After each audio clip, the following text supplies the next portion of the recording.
네, 여러분 안녕하십니까. 가을스러운 도시를 꿈꾸는 조나단의 상상 이상 그 20번째 시간입니다. 저는 백지웅이고요. 저는 김유진입니다. 네, 반갑습니다. 교수님, 네, 가을스럽다는 거는 네. 어떤 의미인가요? 가을만큼은 좀 여유 있게 천천히 걸어도 멋진 계절이 아닌가.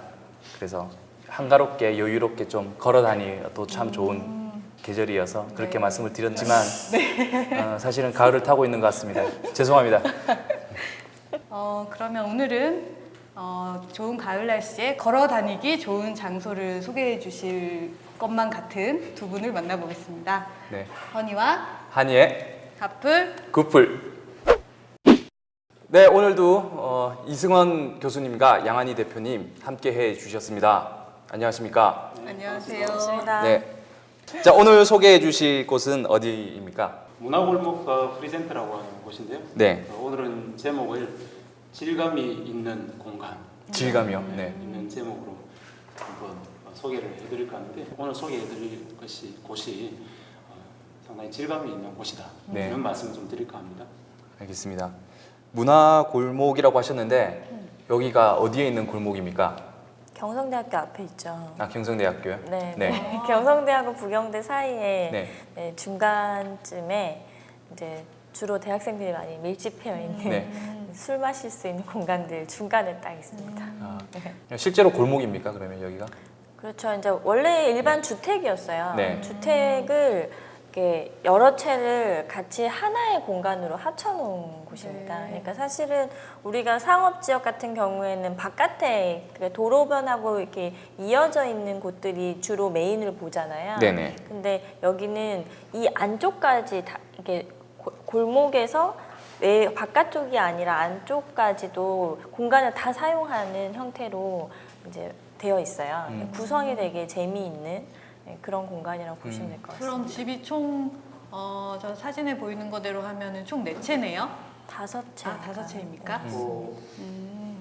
실제로는 매체였고 최근에 네. 또 여기를 기획했고 또 디자인까지 하고 네. 실제로 시공까지 이렇게 감독하신 그 최윤식 그 건축가 분이 네. 여기를 매입을 하고 디자인하고 실제로 관리까지 하는데 네. 최근에 건물을 하나 더 매입을 해서 지금 총 네. 5채. 네. 아니, 우리 골목하면 뭐 네. 먹자 골목, 뭐 여러 가지 뭐 또 경성대 사실 분위기 하면 술골목 뭐 이럴 것 같은데 네. 문화라는 단어를 붙인 이유가 있습니까? 우선은 여기에 뭐 소극장도 들어와 있고요. 아, 그렇습니까? 네, 그리고 이제 음악을 들을 수 있는 펍도 들어와 있고, 뭐 막걸리집, 되게 뭐 바도 있고, 되게 다양한 형태의 뭐 음식점과 카페가 이렇게 어우러져 있는 공간이거든요.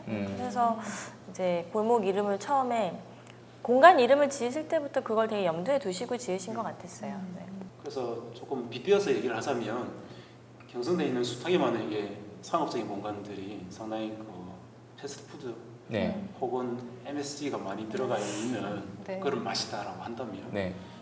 여기는 정말 딱 들어가면 여기에 오래된 옛날 느낌의 골목이 있다니 그리고 오래된 옛날 집을 이렇게 느낄 수 있는 곳이 있다니라고 하는 깜짝 놀라는 공간인데 그래서 맛에 빗대어서 말하자면 일종의 그렇죠 비빔밥과 청국장이 같이 나오는 세트 그래서 조금 깊은 맛이면서도 비빔밥의 여러 가지 재료를 같이 동시적으로 느낄 수 있는 그래서 아까 말씀하신 것처럼 주점도 있고 꽃집도 있고 갤러리도 있고 네. 연극장도 있고 그러니까 문화적인 요소와 상업적인 요소가 이렇게 네. 버물려서 있는 곳이에요. 네. 아니, 여기가 제가 알기로 또 부산다운 건축상 받은 네, 곳이라고. 맞아요. 여기는 확실합니다. 대상 받았던 네. 건물입니다. 대상 받은 작품 중에 가장 소규모가 아닌가라는 생각이 든. 그런 것 같아요. 맞죠? 네, 네. 지금도 부산에서 이게 이런 노후 주택을 리노베이션해서 문화적인 공간을 이렇게 만든 사례가 그렇게 많지도 않고 전국적으로 따져봤을 때도 많지 않기 때문에 도심지의 재생 건축을 벤치마킹하기 위해서도 네. 이 건물을 많이 보러 온다고 합니다. 여기 네. 최윤식 소장님이 여기 안에서는 골목 대장으로 불리거든요. 그러니까 네, 이 골목 대장이신 최윤식 소장님이 이런 이제 스타일을 보고 사실 168 계단에도 몇 네. 개를 하셨어요. 네. 거기도 이렇게 약간 옛날 느낌과 이런 리모델링을 이렇게 좀 현대화 잘 접목시켜서 네. 그렇게 하셨죠. 삼복도로의 168 계단 말씀하시는 네, 거죠? 삼복도 168 계단, 이바구길 네, 쪽에 네, 있는, 거기에 몇 개의 건물을 하셨습니다. 네. 최윤식 건축가님의 어떤 스타일인데 네. 어디서 이게 공수해 왔는지 각종 그 폐사재 네. 혹은 폐 물건들을 네. 뭔가 이렇게 막 조합을 해서 만들어 네. 놨는데 그게 느낌 더 있어요. 네. 네. 옛날 그 폐문을 뭐 테이블로 쓴다든지 네. 혹은 파티션으로 쓴다든지 그런 네. 특이한 곳들이 되게 많거든요. 아, 직접 만드신 거군요. 저는 진짜 어디서 주워오신 줄 알았어요. 그 입구에 자전거 걸려 있지 않습니까? 네, 기억이 그랬던 것 저것도 같은데. 다 아, 네. 회자재들로 설치하셔가지고 만드신. 네. 여기 각 공간마다 또 그 이름도 재미나게 네. 지어놨는데요. 그 한 군데는 이름이 노가다라고 불려요. 아, 네, 노가다는 늙을 노자 오래된 노래가 많다 이렇게 해서 네. 노가다입니다. 그다음에 소곡장 이름이 실제로 여기 그 현재도 각종 네. 그 연극 무대가 공연이 벌어지는 많이 건데 있어요. 여기는 이름이 네. 용천지랄이라고 하는. 네. 다시 한번 말씀해 주시죠. 요건 아니고 네. 뜻풀이를 또 해주시고 네, 왜 보통 이렇게 막 아니, 신나게 용천 재미있게 뭐예요? 논다 용천? 이렇게 할 때 용천 지랄한다 이렇게 얘기를 하잖아요. 아, 그래요? 네, 그런 이야기를 어르신들께서 하세요. 네. 네, 이제 뭐 70, 80 되신 분들은 네. 막 재미있게 노는 아이고 용천 지랄하네 이렇게 진짜 그러나요? 진짜 처음 그렇게 들어보는데? 이야기를 네. 하시거든요. 아, 안 들어보셨구나. 용천 빼고 저는 들어봤는데. 아, 네. 또 한 가지 재미있는 이름을 가지고 있는 곳이 네. 그 건물 꼭대기에 선무당이라고 하는 곳이 있거든요. 선무당이요? 네, 선무당. 점집입니까? 그러니까 선무당이 뭐 망친다 이런 얘기도 있지 네, 않습니까? 네네. 그래서 그 꼭대기에 자그마한 원래는 옥탑방이었는데 거기도 리모델링해서 이 건축가분이 네. 본인의 그 디자인 작업장으로 아, 쓰고 있는데 네. 본인을 낮추어서 아, 선무당이다 스스로. 이렇게 하면서 네. 스케치 작업도 하고 하시는 겁니다. 아, 아니 어느새 이제 대학가 앞에 여러 가지 이제 주점들, 술집들이 생겼는데 저희도 모르게 약간 그 서양식의 펍들이 되게 맞아요. 많이 들어와 있더라고요. 네, 근데 이런 어떤 독특한 뭐 이게 사실 한국 전통은 아니지만 부산스러운 뭐 그런 주점 분위기가 되지 않을까라는 네. 생각도 또 네. 네, 문득 드는군요. 어쨌든 다양한 컨셉의 이런 상업적인 공간들이 네. 되게 조화롭게 있는 게 좀 네. 특징이고 여기 골목 진짜 건물들 사이에 조그마한 골목 정원을 같이 쓰고 있어요. 네. 그 골목 정원도 되게 운치가 있습니다. 음, 겉으로 봤을 때는 진입로가 어디지 이렇게 막 두리번 찾게 되는데 네, 네. 이쪽으로 가는 진입로가 세 군데나 있거든요. 음. 네, 그래서 이게 도로를 이렇게 닿아 있는 골목마다 진입로가 있어서 네, 그것도 또 찾아보는 재미가 있습니다. 마치고 갈까요? 아니요. 죄송합니다. 자, 다음 소개해 주실 곳은 프리젠트. 그렇죠. 네, 또 다른 장소가 그 역시 남부에 있는 건물인데요. 네. 이름이 프리젠트, 우리말로는 뭐 일종의 선물이라고 볼 수가 있죠. 외부를 보면 네. 벽돌로 이렇게 쌓아올린 매우 단아한 느낌의 그리고 따뜻한 느낌의 어떤 외부의 모습을 띠고 있는데 네. 내부로 들어가면 또 이렇게 그 전혀 반전의 공간이 드러나거든요. 내부는 되게 화이트 톤의 모던한 인테리어 마감으로 되어 있는데 그래서 이 건물을 보고는 제가 딱 느껴졌던 게 일종의 맛있게 구운 그 식빵. 저도 모양이 그래서 네.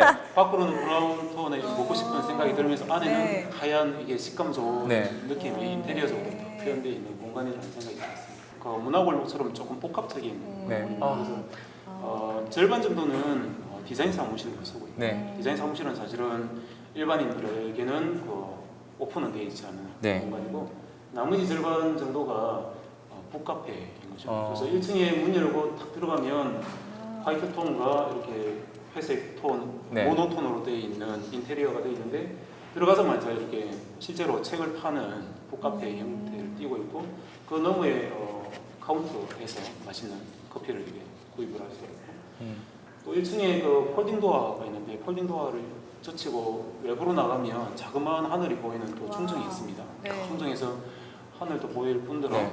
그 노출 콘크리트 벽면에다가 이렇게 빔을 쏘고 하면 네. 저기도 와. 되게 분위기가 좋아요. 와, 예, 이분들은 저기도, 누구신가요? 네. 일반인. 아 그런가요? 그다음에 2층에 구로철판이 있는 계단을 타고 2층으로 올라가게 되는데요. 네. 2층에 가면 또 화이트 톤의 인테리어 카페 공간이 나타납니다. 그리고 2층 공간 전면으로 큰 창을 두고 있는데 그 창 너머로 아래쪽에 남천동 도시도 보이지만 저 너머에 광안대교까지 다 와. 황현산 올라가는 길이다 네. 보니까 뷰가 그렇게 좋은 뷰가 펼쳐지면서 보시고 또한 저 카페 공간에서 또 문을 젖히고 나가면 또 2층에도 중정 공간이 하나 더 있습니다. 네. 그 중정 공간에도 이 사진이죠. 중정 공간에도 앉아서 커피도 마실 수 있고 역시 하늘이 뻥 뚫려서 그다음에 중정 공간에 또 올라가면 옥상 공간이 또 나오거든요. 네. 옥상에 올라가면 옥상에 요즘 또 야외 카페를 많이 하지 않습니까? 그런 느낌으로 5개용 소파를 두고 전면을 볼 수 있는데 그렇게 전면을 보면 역시 광안대교가 전체가 다 조망되는 멋진 뷰를 볼 수가 있습니다. 요새 황령산 올라가는 길 쪽에 네. 이렇게 좀 카페들이 계속 생기고 있는 것 같아요. 약간 드라이브 하기 되게 좋은 코스잖아요. 네, 그래서 네. 자연스럽게 네. 드라이브 하고 내려오면서 이렇게 차 한잔 하고 갈 수 있도록 그런 분위기들이 좀 많이 생기는 것 같습니다.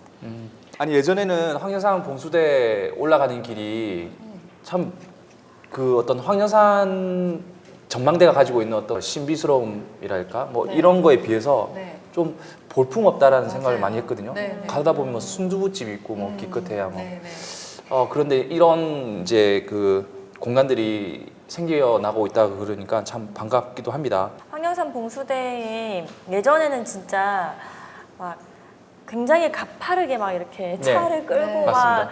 막 올라가야지만 갈 수 있었었는데 네, 최근에는 주차장도 많이 이제 좀 확장이 되면서 차 두고 계단으로 이제 걸어서 금방 올라갈 수 있도록 바뀌었어요.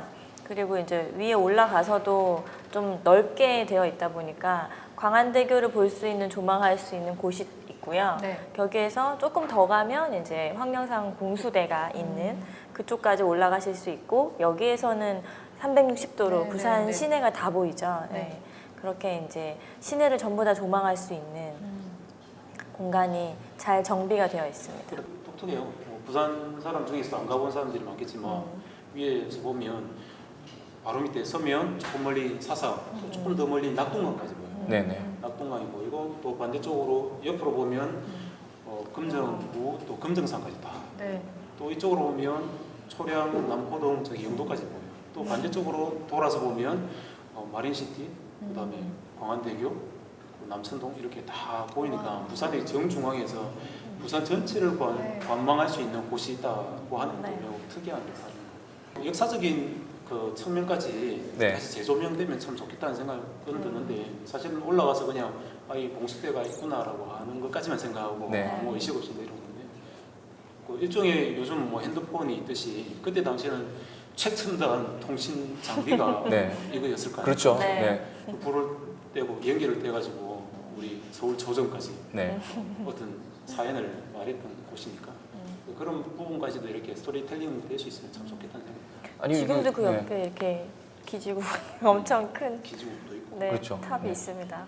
사실은 황령산이 유명해지게 된 것도 네. 물론 이제 봉수대가 옛날부터 있었긴 했지만 광안대교에서 불꽃 축제를 하면서 네. 불꽃 축제 포인트로 사실 알려지기 시작했거든요. 그렇죠. 그 전까지는 정말 아는 사람들만 가는 네. 장소였어요. 네.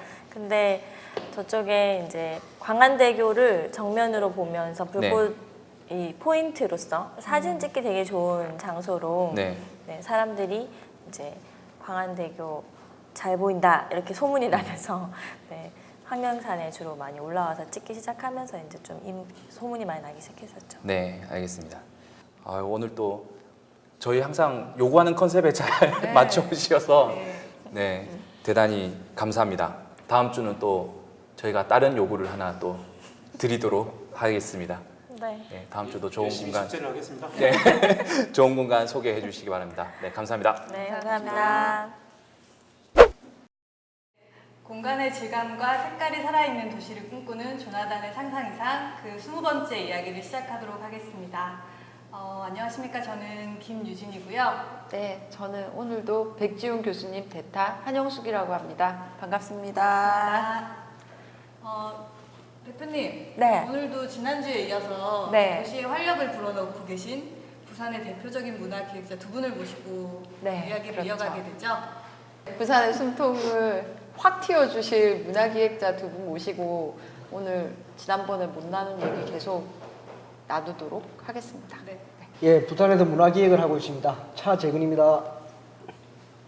네, 반갑습니다. 부산에서 문화기획 역시 하고 있습니다. 김혜린입니다. 우리 이번에는 한번 공간하고 한번 엮어보려고요. 문화기획과. 사실 우리 공간 계획을 하고 나서 이 안에 뭐가 들어가면 좋을까 상상 많이 하거든요. 네. 그때 짜잔 하고 나타나서 같이 기획하면서 콜라보하는 기회가 좀 많았으면 좋겠는데 혹시 이렇게 하시면서 그런 기회가 좀 있었나요? 근데 저는 예전에 사실 건축문화재나 이런 데 보면 공모전 같은 게 있잖아요. 네. 그래서 이제 학생들하고 문화기획자랑 같이 콜라보해서 네. 같이 맞다. 좀 했으면 좋겠다라는 아이디어를 이번 전에 몇 번 냈었는데 네. 잘 안 됐죠. 예. 그러면 이제 처음에 이제 설계 단계에서부터 이제 콘텐츠하고 같이 적용을 하면 네. 이제 좀 재밌는 공간들을 해야 굳이 되겠는데? 형태는 못 만들더라도 네. 형태는 못 만들더라도 네. 건축에 대한 글이라도 좀 써봤으면 좋겠다 이런 생각을 좀 했었거든요. 네. 꼭 필요한 것 같은데요. 네, 그래서 그러면 좀 서로 간의 상상력을 자극할 수 있는 재미있는 프로그램이 될 것 같아서 네. 예전에 몇 번 제안을 했었는데 저는 그 생활객 공간 통이라는 공간을 처음에 이제 만들 때 저희 그 회의를 정말 많이 했거든요. 그래서 이렇게 네모난 공간을 두고 여긴 어떻게 하고 여긴 어떻게 하고 막 이렇게 막 그냥 상상을 많이 하면서 진행을 해봤는데 막상 실현에 옮기려니 저희 능력으로는 잘 안 되더라고요. 그래서 뭔가 전문가의 손길이 필요하구나 했었지만 네, 역시 네, 뭐 돈의 문제로 그냥 저희끼리 그냥 둥당둥당 하고 네, 그런 서툰 것도 뭐 나름 괜찮았습니다. 그 이후에는 이제 주변에 친구들이 뭔가 공간을 새로 만들 때 같이 가서 그냥 머리 맞대면서 야 이거 어때? 뭐 이런 정도는 해보았는데요. 뭐 그거 말고는 딱히 공간 기획이라는 걸 네, 덤벼들었던 적은 저는 없었던 것 같아요. 아니면 공연 공간을 볼 때는 조금 다른 시각을 보태게 될 것 같은데요. 혹시 부산에서 공연하기 제일 그래도 괜찮은 소규모 공연하기 괜찮은 공간은 어디던가요? 이 역시 경험을 무시할 수 없는 게 제가 좋은 공연을 봤던 이제 공연장들을 저는 좋아하는 거죠. 기억에 많이 남고 그 공간이 좋아서였다기보다는 그때 내가 본 그 기분이 너무 좋았기 때문에 그 공간을 아주 좋은 기억으로 남기고 있지 않는가 싶은데요. 저희 그 뮤직페이퍼에서 뮤직 라이브라는 공연을 지금 진행을 하고 있는데 이제 10월 달에 세 번째 공연을 할 건데 세 번 다 이제 장전동에 있는 클럽 인터플레이라는 곳에서 이제 진행을 했거든요. 할 예정이고 저는 그 공간에서 되게 좋은 공연을 많이 봤고 되게 훌륭한 음악을 많이 들어서 저는 부산에서 제 개인적으로 가장 좋은 네, 공연장이라고 한다면 네, 그곳을 네, 꼽고 싶고 그 이외에도 되게 많아요. 네. 그 최근에 여기 부산에서 제일 활발하게 공연을 하고 있는 이제 클럽이 경성대 앞에 있는 클럽 리얼라이즈라고요. 내려가서 두 번째 골목 안쪽에 들어가면 한 두 번째 나이트곡이 있는 5층에 있어요. 부산에서 유일하게 지상에 있는 라이브 클럽이거든요. 5층. 네. 5층에 있는데 다 지하에 있는데 거기만 유일하게 네, 5층에 있고 거의 월화수 정도를 빼고 나면 목금토일은 거의 매주 라이브를 하고 계시는데 지금 그 공을 좀 우리가 챙겨서 좀 나눌 수 있게 뭔가를 좀 만들어야 되지 않을까 싶기도 해요. 어쨌든 혼자 너무 애쓰시고 계신 것 같아서 고맙기도 하고 안쓰럽기도 하고 네 그렇습니다. 요 앞에 있으니까 가까이 계시면 네, 한 번씩 들러보시면 좋을 것 같네요. 제가 뭐 조금 보태자면 그런 게 거리에 그 골목통에 세 개가 되면 그때부터 이렇게 활성화 되더라고요. 그러니까요. 그 골목길에 세 개가 넘는데 네, 세 개가 넘는데 골목에는 세 개가 넘죠. 네 왜 세 개 넘는데 활성화 안 라인에. 되지? 그러니까요. 궁금하네요. 왜 그럴까요? 진짜 왜 그렇죠? 장르적인 것들이 좀 있을 거예요. 왜냐면 이제 우리가 보면 그 대학생들이라 하더라도 소극장을 한 번도 안 간 친구들도 굉장히 많거든요. 맞아요. 사실 이제 클럽을 간다고 하면 나이트 클럽은 가봤을지언정 실제로 이제 뭐 인디 밴드가 공연하는 뭐 클럽이라든지 뭐 재즈 클럽이라든지 이제 장르별 이제 좀 음악이 좋아서 간다기보다 이제 흔들기 좋아서 가시는 분들이 많은 거죠. 그러니까 극장 같은 경우에도 뭐 시민회관 소극장은 가보셨지만 네. 뭐 다른 공간 소극장이라든지 엑터스 소극장 이런 소규모 극장은 안 가보신 분들이 굉장히 많은 네, 거죠. 맞아요. 예. 그래서 사실 우리가 없는 것이 아니라 주변에 항상 있는데 네. 사실 네. 이제 관심의 대상이 자꾸 이게 뭔가 좀 유명하고 크고 뭐 이런 걸 좀 추구하는 게 있으니까 사실 좀 작은 거에서부터 좀 소중하게 좀 키워나가야 되는 개념보다 언제부턴가 큰 걸 먼저 보기 시작한 거죠. 네. 이렇게 뮤직 페이퍼가 나오지 않습니까? 아. 그죠? 이거 조금 소개를 너무 그죠? 멋있는데요. 네. 이 지금 이분들이 다 네, 그렇죠. 부산에서 부산을 대표하는 음악하시는 음악가 분이신 거죠? 중에 둘인 우와. 거죠. 네. 여기 계신 분이 아까 네, 조분이랑 같은 분인데, 그래요? 네, 이게 조금 더 잘생겼어요. 네, 등짝인만 나와가지고 너무 안타까워서 잘생긴 얼굴이 안 나와서 네, 한 번 더 찍기를 권했고요. 편애하신 거 아닌가? 예, 맞습니다. 사심으로 만드는 거라서 어쩔 수 없습니다. 네, 사심 잡기 좋은데요. 네, 네, 제가 좋아하는 팀들이 주로 들어가기 때문에, 네, 그렇죠. 네. 버스킹 이야기 좀 해주세요. 버스킹 여행. 아, 두 분 같이 가신 거예요? 네. 그렇죠. 그렇더라고요. 두 분만 가신 건 아니죠? 여러 명이 갔습니다. 네. 그러시구나. 어떻게 시작을 하게 되었는지 그리고 뭐 여행하시면서 재밌는 에피소드 이런 거 있으면 좀 얘기해 주세요.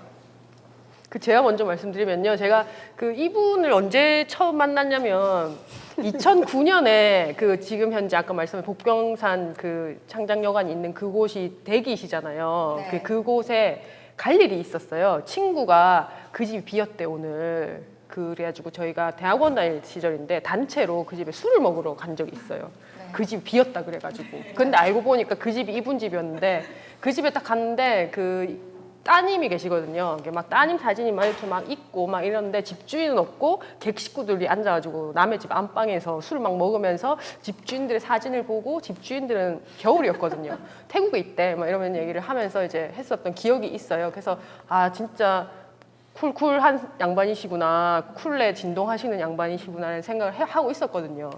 그 이후에 이제 대면을 했는데 그 첫 대면은 잘 기억이 나지 않고요. 그래서 그 집에 빈집을 내어줄 수 있을 만큼의 배포를 가진 사람이라는 인상이 아직도 굉장히 뇌리에 깊게 남아있는데 이제 그분이 태국을 가신다고 네. 자기 식구들 킬러몽키즈라는 비보이 크루들이랑 같이 버스킹을 하러 가신다길래 아 제가 냉큼 네. 저도 갈래요 해서 저는 네, 따라가게 된 거죠. 애초에 네, 최초 기획자는 네, 여기시니 말씀을 하시면 좋을 것 같아요. 근데 사실 저는 이게 직장인이 아니니까 욜로 라이프 내가요. 직장인이 아니니까 하여튼 1년에 왜 교수님들은 왜 연구년이라는 게 있잖아요. 네. 5년에 한 번씩 가시는 네. 뭐 그런 게 있으니까 그래도 문화기획자인데 네. 나는 5년에 1년은 못 가더라도 1년에 3개월은 가야 되겠다.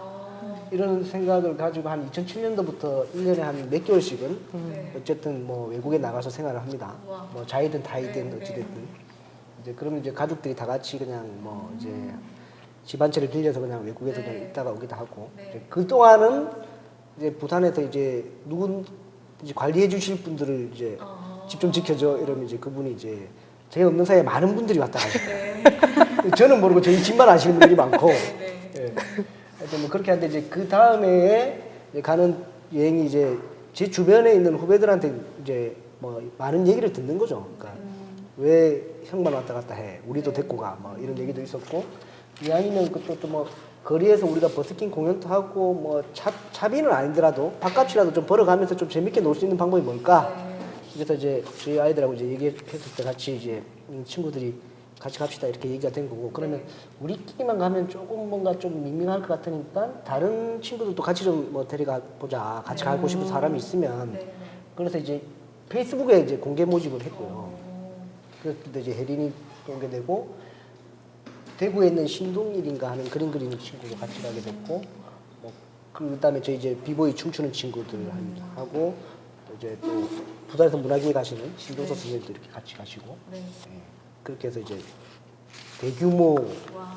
한 몇 명 정도 됐습니까? 8명. 8명 정도의 사람이 3개월 동안요? 아니 그때는 한 19일. 19일 정도 짧게 갔다 왔죠. 그렇게 해서 이제 이제 태국 동남아 쪽에 있는 태국 쪽에 있는 도시들을 네. 이제 좀 네. 돌고 이제 거리 공연도 하고 비보이 공연 이런 거. 네네 예, 그렇게 하고 우쿨렐레 공연. 네. 는 안 했고요. 그래서 이제 네. 각자가 가지고 있는 재주를 알아서 이제 돈을 좀 벌어봐라. 네, 그리고 누가 제일 많이 벌어오던가요? 뭐 역시 비보이. 비보이들이 네. 제일 많은데 어쨌든 동전이 많더라고요. 네. 네. 그래서 뭐 한 번씩 이제 낮에든 저녁에는 가서 공연하고 뭐 그때 뭐 신동이라는 친구는 거리에서 그림도 좀 그리고 네, 네. 뭐 이제 우쿨렐레도 치고 뭐 네. 이렇게 하면서 이제 나름 재밌게 좀 놀았죠. 네. 네, 그렇게 하고 왔습니다. 그 갔다 와서 작은 책도 하나 만들기도 했고 그때 만들었던 친구인가요? 책입니다. 예. 혹시 문화 하시는 분들이라서 뭔가를 하시고 나면 이렇게 책으로도 남기시는군요. 이런 친구가 있으니까 가는 거예요. 저는 맞아요. 못하는데. 예. 그러니까 그때도 이제 이 책은 이 친구가 다 맡아가지고 그때 아마 디자인은 그 동이 같이 갔던 네. 그 그림 그리는 친구가 디자인도 좀 네. 도와주고 이렇게 해서 만들었죠. 혹시 부산에서 외국인이 만약에 버스킹을 한다 그렇게 생활될 겁니다 아마. 아 그래요? 그래요? 아마 이게 우리나라 사람들이 참 재밌는 특성 같은 게 있는데요. 우리나라 사람들이 하면 무시하고 외국 사람들이 하면 멋있어 보이는 이런 게 좀 있잖아요. 그래서 원래 이제 버스킹 이제 거리 공연하면 지금은 조금 분위기가 다르한데 예전에 광복로에서 이제 우리나라 친구들이 음반 놔두고 버스킹 하면 경찰이 쫓아내고 막 이랬어요. 근데 외국인 친구들이 하면 손도 안 대고 가만히 구경만 하고 이렇게 쳐다보고 있고 막 쫓아내야 되는데 예. 말을 못해서 그런 게 아닐까? 말이 못하는 건지 구경하는 건지는 모르겠는데 하여튼 뭐 그런 묘한 우리나라의 이 분위기들이 좀 있습니다. 예. 네. 그러니까 말 그대로 이제 뭐 흑인보다는 백인을 좋아하고 맞아요. 뭐 동남아보다는 뭐 흑인을 더 좋아하고 뭐 이런 하여튼 좀 오래된 관습 같은 네. 예. 그리고 좀 사람을 구분해서 보는 뭔가에 좀 선들이 좀 있어서 네. 그래서 사실은 제가 문화기획을 하면서 좀 더 수월하죠. 외국을 자주 나갔다 오니까 얘는 뭐 있는 줄 아는 거예요. 사실은 별로 없는데 사실은 아무것도 없는데 이제 아 저 친구는 뭔가 있는 것처럼 자연스럽게 포장되는 뭔가가 되는 이 나의 노하우인데 이렇게 까발리 만드는 거. 하여튼 뭐 그런 분위기들이 있습니다. 이제 은근히 예. 그러니까 뭐 외국을 좀 자주 나갔다 온다 그러면 좀 있어 보이는 것처럼 뭐 보이는 뭔가가 좀 있고 실제로 저는 차는 없는데 쟤는 집이 크니까 뭐 부장가 봐 뭐 이렇게 오해하시는 분들도 좀 있고 뭐 하여튼 다양한 거죠. 그래서 제가 재밌는 사례가 제가 명함에 보면 문화상상가라고 이렇게 적혀 있어요. 네. 문화상상가 차적은 적혀 있는데 어떤 어른들 제가 지금까지 만났던 어른들이 한 70%는 첫 번째 질문이 뭘까요? 문화상상가가 먹고 이 상가 어디 있는 거야? 되게 그러니까 이게 다섯 글자가 조합이 돼 있는데 이분들의 기본적으로 생각에는 그 두 단어가 먼저 들어오는 거죠. 그러니까 이 상가가 어디에 있을까? 그분들은 그렇게 상상을 하신 거네요. 그렇죠. 이제 그러니까 우리가 같은 글자를 보더라도 원하는 걸 빨리 조합하잖아요. 그러면 이 사람은 무슨 상가를 가지고 있는가 봐. 말씀 안 하시는 분들은 어디 상가를 가지고 있는 부자인 줄 알고 계시는 분들도 있고. 아니 근데 진짜 문화상가 하나 만드시죠. 그러니까 지금 뭐 그래야 될 것 같아요. 그러면 무슨 영도의 창고라도 하나 딱 해가지고 하여튼 그러니까 이제 오히려 좀 일할 때는 되게 편합니다. 뭐 좀 있는 것처럼 이렇게 하니까. 어떤 묘한 선입견 같은 거 그런 게 좀 있고 뭐 이제 없어야 되는데 사실은 그건 뭐 어쩔 수 없죠. 오래된 뭐 일들이니까. 그래서 이제는 이제 어디 있는 상가에 물어보면 있습니다. 이렇게 하는 어디 있습니다. 그러면 진짜 상가 있는 줄 아시는 분들 많이 있어요. 비어진 공간이나 아니면 저거는 요렇게 써야 돼요. 뭐 공공 공간이 됐건 요렇게 한번 상상해 보신 거 있나요? 많죠. 저는 되게 많아요. 그 부산대학교 지하철역 밑에 네. 그 농협이 있었거든요. 네. 은행 농협이. 근데 무슨 이유에서인지 모르겠지만 은행이 빠졌어요. 네. 근데 그게 진짜 요거 정도 되는 요거보다 더 큰 것 같은데요. 그런 공간이 있었는데 어쨌든 지하철이 진동이 있으니까 소리를 크게 키워도 이 소음 민원을 극복하면 이 진동으로 뭔가 좀 해결할 수 있을 방안이 있지 않을까라는 생각을 하면서 이제 그 공간을 공연장으로 만들어 보자라는 상상을 한번 해본 적이 있는데요. 교통공사에 얘기해도 될까? 네, 이런 의문을 가지고 얘기해 볼까요? 해주실래요? 들어주지 마. 그러니까 들어줘야 되는 거니까. 얘기라도 아니에요. 들어주면 천만 다행인데. 좀 세월이 좀 바뀌어가고 있어서 젊은이들이 또 실험해 본다 하면 영구적으로 안 해보고 한 3개월 해보고 아, 성공하면 계속 근데 해보자 하면 일단 어떨까요? 들어가려면 기본 아, 네, 세팅할 게 좀 세팅을 해야 돈이 되는구나. 커가지고 네, 3개월 갖고는 좀 한 30년 정도는 예정시가 쉽지 않을까 네, 싶습니다. 전 그 공간을 보면서 괜찮은데 공연장으로 지하철에서 딱 내려와서 공연 보고 지하철 타고 딱 집에 가고 막 이런 거. 네, 그랬었습니다. 근데 김혜린 대표님은 되게 확고하신 것 같아요. 일단 장전도. 장전동과 그리고 음악. 음악. 언젠가 되실 것 같아요. 네, 장전동이 진짜 네. 언젠가 되는 건 별로 안 좋은 거. 그러니까요. 지금 돼야 되실 되는데. 것 같습니다. 예, 그런 거 좋습니다. 예. 곧 되는 걸로. 예. 조만간 될 수 있는. 네네, 좋네요. 제가 이렇게 버릇이 항상 공간과 문화를 결합하는 작업들을 계속 하다 보니까 사실 지금 광복로 한가운데 요지에 있는 그 자산공사 목욕탕 건물도 있고 그리고 지금 뭐 영도 그 홈플러스 앞에 있는 오래된 그 창고도 있고 그리고 전국에 또 사실 재밌는 게 우리나라에 제대로 된 야외 극장이라는 개념이 없어요. 야외극장? 그러니까 딱 그냥 극장 형태의 틀은 가지고 있는 것들이 유일하게 있는 게 뭐냐면 어디 저기 저 대신공원이나 이런 데 가면 네. 전수원이라고 있습니다. 민속 전수원들 뭐 이런 곳에서 그냥 네. 광장처럼 만들어 놓은 마당극을 할 수 있는 그런 형태는 있는데 아 수용성에 있는 네, 그런 뭐 거 말하는 그런 거죠? 개념들이 있는데 네. 도시 내에서 이제 좀 제대로 뭔가 갖출 수 있는 그 야외 극장이 없는 거죠. 그래서 제가 지금 요즘 유심히 보는 건 송성현 광장 그 조금 내려가는 이렇게 형태의 벽들이 네, 있잖아요. 네, 그러니까 이게 그 음향과 조명을 제대로 만들어내면 네. 전국 유일의 재미있는 야외 극장이 만들어지지 않을까? 네. 거기 지금 사용 안 하는 커피숍도 좀 이렇게 무대 뭐 탈의실에 활용을 하고 네. 그러면 아마 전국 최초의 도심 내에 멋진 야외 극장이 한번 제안해 만들어질 보시면 수도 있을 안 돼요? 것 같아요. 근데 요새 부산 시민공원에서 운영하는 공간이잖아요. 이제 그 송사영 광장의 그 꺼진 그 공간을 이제 대관을 하려고 시민공원에 문의를 하면 이제 소음 민원이 너무 많이 들어온다고 대부분 다 거절을 하시더라고요. 그래서 네, 이걸 하려면 시민공원에서 이제 소음 민원을 극복하는 방안을 내라. 그러면 어떡해요? 뭐 내야죠. 아, 예. 오시는 분들을 미리 멀지 못 들어오게 그렇게 하고. 아니 바로 옆에 아파트가 있어가지고 그러니까 그리고 이제 요 그분들이 물건하러 오시면 못 오게 그 신호등 막아버리고 이렇게 해야죠.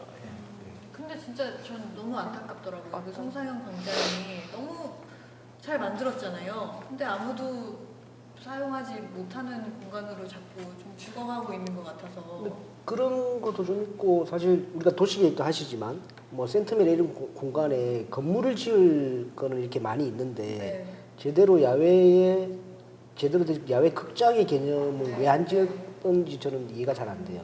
그러니까 자꾸 이제 건물 안에 사람들을 넣으려고만 하고 혹시 영화의 전당 바깥에 그 있잖아요. 왜 야외 네. 그렇죠. 그거 조금 응용해서 쓸 수는 없어요? 공연장. 극장으로 많이 쓰죠. 쓰기도 하고 근데 이제 어쨌든 주 타겟은 그런 영화 상영을 위해서 만들어진 공간이니까 하려면 이제 우리가 뭐 공연을 하기 위한 외부 렌탈이 충분히 더 많이 들어와야 되는 게 된 거죠. 우리가 선생님들하고 얘기하다가 그 시민회관 있잖아요. 네. 시민회관은 어떻게 동천 쪽? 거기에 동천이 지금 냄새 나고 더럽긴 하지만 네. 거기에 좀 뭔가 해보면 어떨까? 진짜 리버프론트를 느끼게 해보겠어. 뭐 이런 얘기. 거기 힘들죠. 아니 우선 뭐 냄새를 잡아야 되겠죠.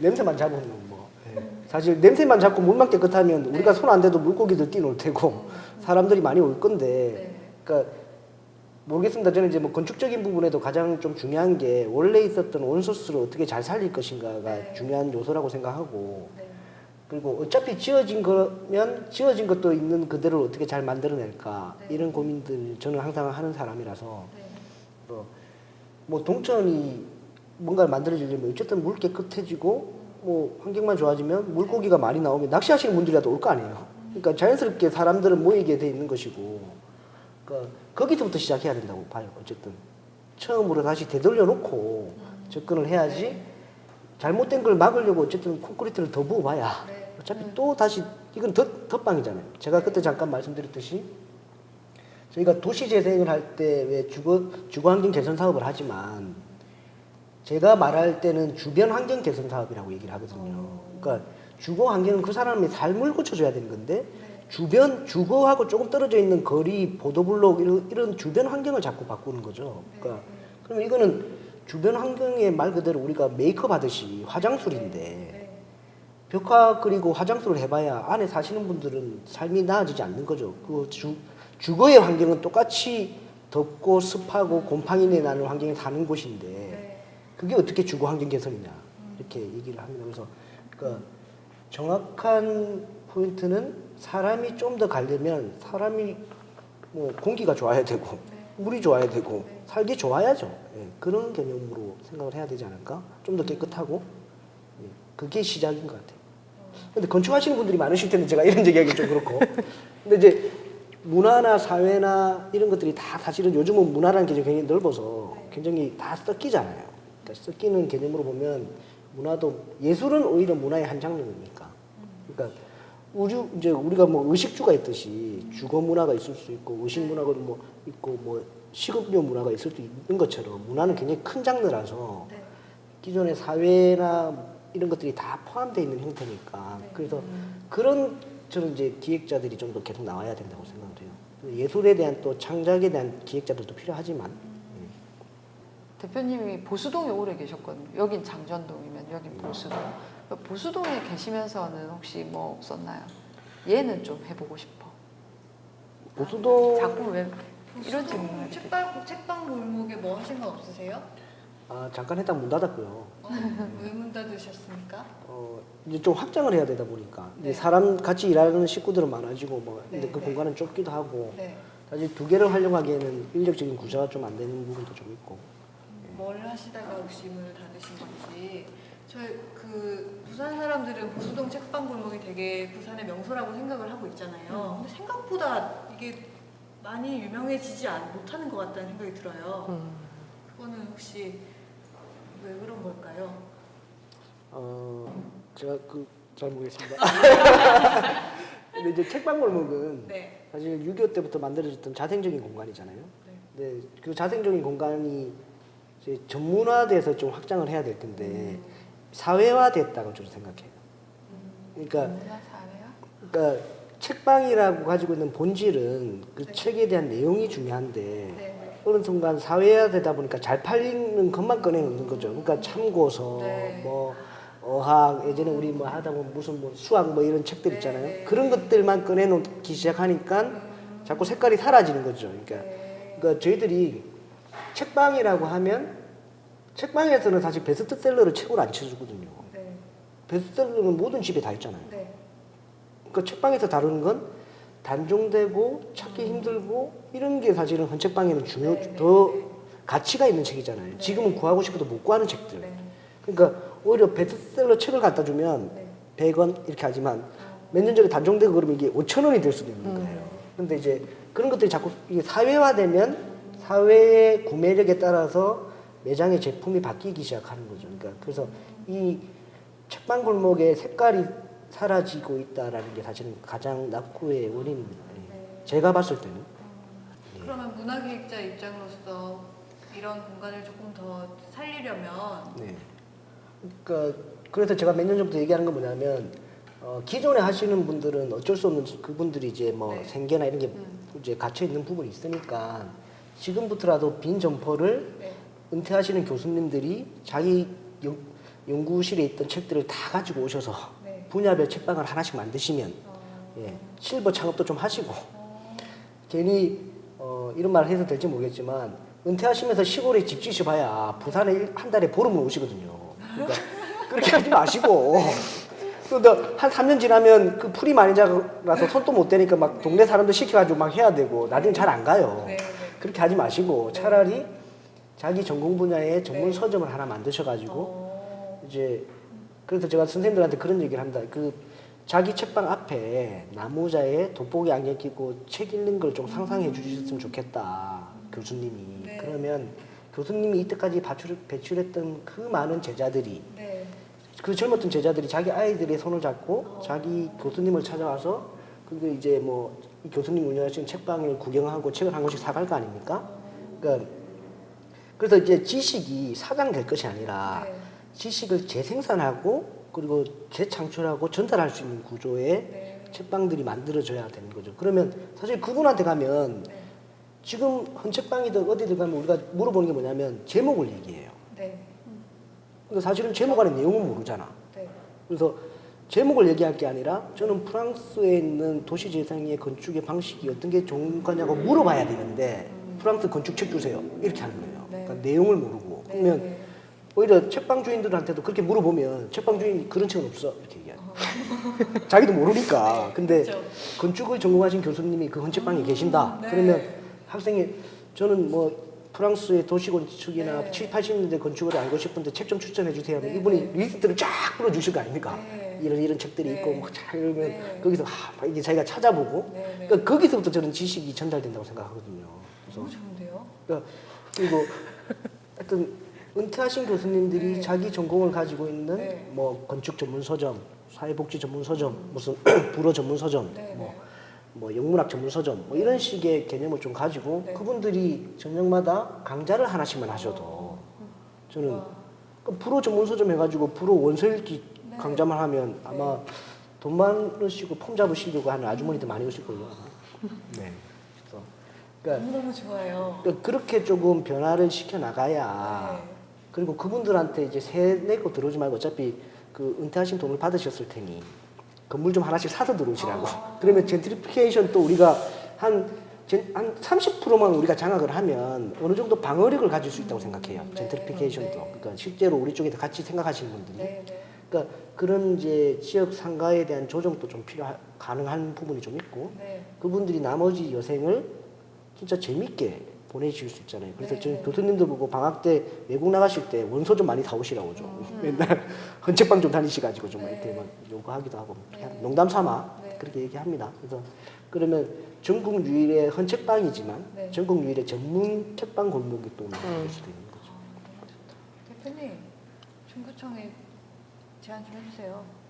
사실 지금 제가 말을 꺼낼까 막 하다. 근데 이 문화기획자들이 막 공간에 대한 상상 뭐 이런 거 해주시는데 이게 현실 속에서 이렇게 제대로 구현이 되려면 굉장히 좀 치열하게 뭐 이게 공공이 하게 되면 행정적인 고민, 예산의 고민 이런 것들이 쭉 뭐 따라 올라가게 되더라고요. 그래서 민간 은퇴 자금으로 건물 사시라고. 네.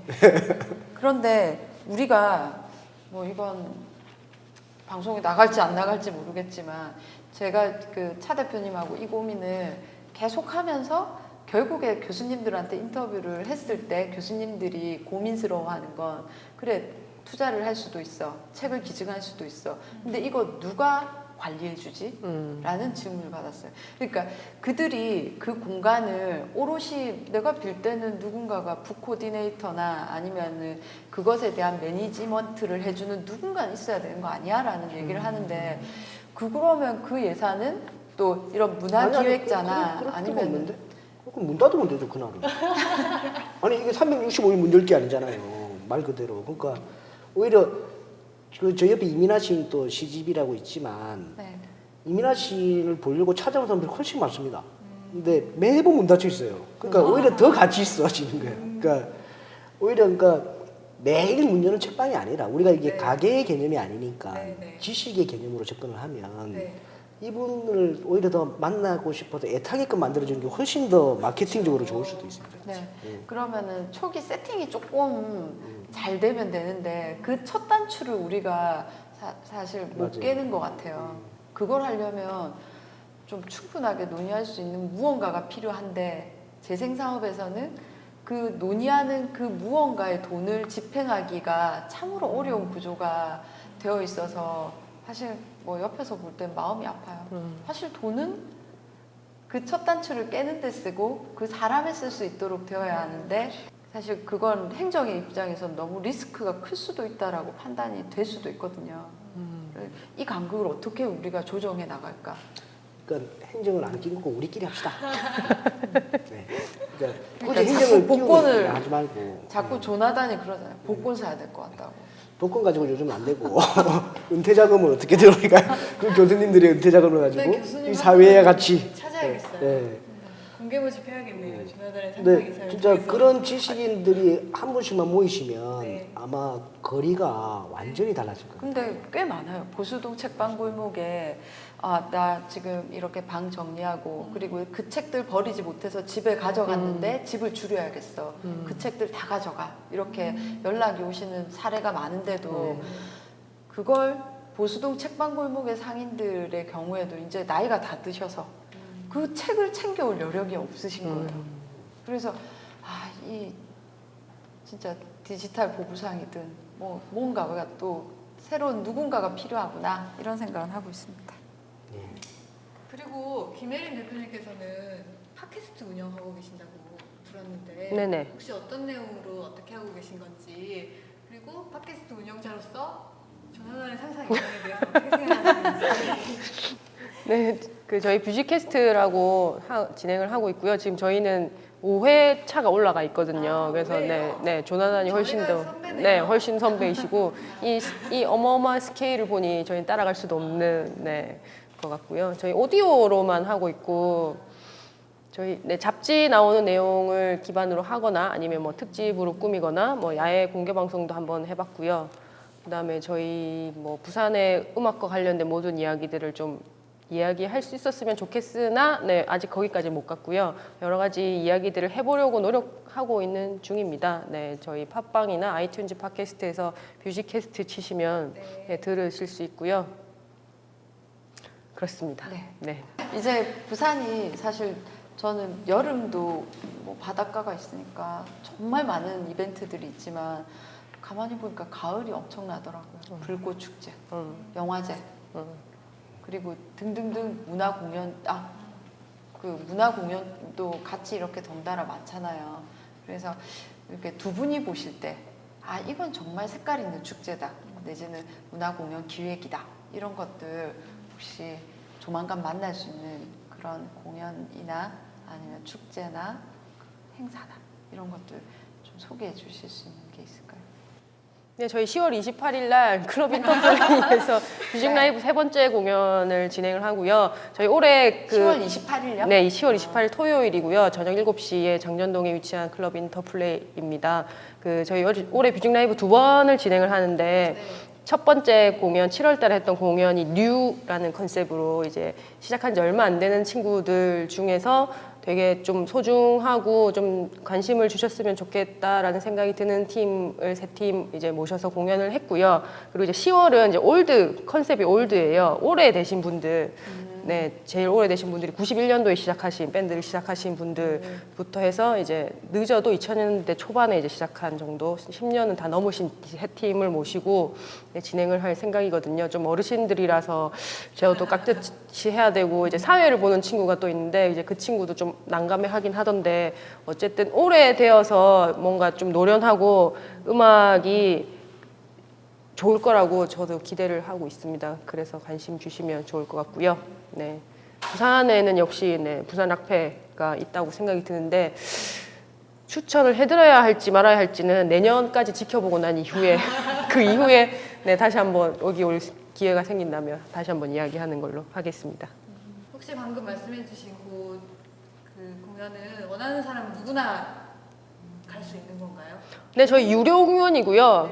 티켓을 사시면 원하시는 티켓을 분 어디서 살 수 있나요? 티켓은 저희 그 홈페이지가 있습니다. 저희 뮤직페이퍼 홈페이지에 보시면 티켓을 살 수 있는 방법을 아주 친절하게 설명을 해두었으니 그거 참고하시면 될 것 같습니다.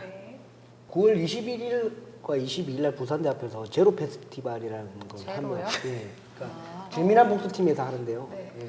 근데 이제 그게 꾸준히 지금 벌써 몇 년 차죠? 2012년에 시작했고요. 죄송합니다. 제가 제로 페스티벌에서 지금 함께 일을 하고 있는데 제가 아니고 여기서 소개를 하시니까 제가 참 민망하네요. 계속해 주세요. 근데 내용을 직접 해주신 게 예, 21일, 20일 목요일, 금요일이고요. 저희 지금 2012년에 제로 페스티벌이라는 이름으로 시작을 해서 12, 13, 14, 15, 16, 6회째 맞이하고 있습니다. 부산대학교 정문 앞 대학로에서 야외 공연을 매년 진행을 하고 있거든요. 올해는 21일 목요일 저녁에 진행을 할 예정이고요. 금요일 날은 이제 인근에 있는 공간들, 실내 공간들에서 각자 이제 공연들이 진행되고 포럼도 함께 진행할 예정이고 올해는 그 노 리미트 페스티벌이라는 이제 축제랑 연계되어서 함께 진행되거든요. 그 노리미트 페스티벌은 작년에 일본 도쿄에서 네, 시작을 한 동아시아, 동남아시아, 아시아권의 이제 기획자들이 함께 모여서 1년에 한 번은 만나자라는 취지로 작년에 도쿄에서 시작을 했고 올해 서울과 부산에서 함께 네, 진행을 하게 되었습니다. 그 축제가 제로 페스티벌과 함께 진행되고요. 네, 제로 페스티벌의 메인은 역시 21일에 부산대학교 정문앞 대학로에서 펼쳐지는 야외 이건 공연이 무료 있습니다. 공연이겠네요. 예, 이건 무료 공연이고요. 실내 공연은 네, 유료입니다. 네. 사실 이제 그 외에 이제 10월 달에는 부산국제영화제도 있고 네. 뭐 아까 말씀하셨던 뭐 불꽃 축제도 있고 원아시아 페스티벌도 있고 다양한 것들이 있는데 근데 이제 그거는 사실 저희가 굳이 홍보를 하지 않아도 이제 워낙 홍보를 많이 하는 내용들이고 부산에서 이제 자생적으로 자발적으로 이렇게 만들어지는 이런 네, 것들이 네. 오히려 더 소중하지 않을까 네. 뭐 그런 생각입니다. 네. 예. 그 외에도 뭐 바다미술제도 또 있으니까요. 네. 예, 제가 바다미술제 부대예술 감독인데 참 아, 예. 무대에서 가면 이게 참, 예, 그렇게 이게 홍보하기 참 애매하네요. 네. 그거 하셔야죠. 그게 참, 예, 중이 제머리 못 깎는다고. 그런 거죠. 근데 저는 오늘 장전동의 재발견입니다. 은근히 자생적인 문화나 그리고 지금 이런 공연이나 그런 것들이 장전동에서 조금씩 막 예전에 그래피티 처음에 할 때나 그렇죠. 그리고 또 보일라 네네네, 네. 보일라. 뭐 그런 것들도 다 장전동에서 시작된 거 보면 부산의 사실 청년 문화의 메카죠. 네, 부산대 앞이. 계속 클럽도 그렇고. 네, 조금 더 활성화됐으면 좋겠어요. 네. 지난주랑 이번 주를 계기로 부산에 우리가 잘 몰랐던 하지만 색깔이 정말 뚜렷한 많은 공연들이 있다는 걸 알게 됐고요. 이제 가을이잖아요. 문화의 계절? 그죠? 그렇죠. 문화 행사가 많은 네, 계절. 네. 이런 작은 공연들도 놓치지 말고 즐기시는 멋진 가을 보내시기 바라면서 오늘은 여기서 마무리하겠습니다. 함께 네. 해주셔서 감사하고요. 역시 인사하면서 마무리하겠습니다. 다음에 또 만나요. 안녕. 안녕.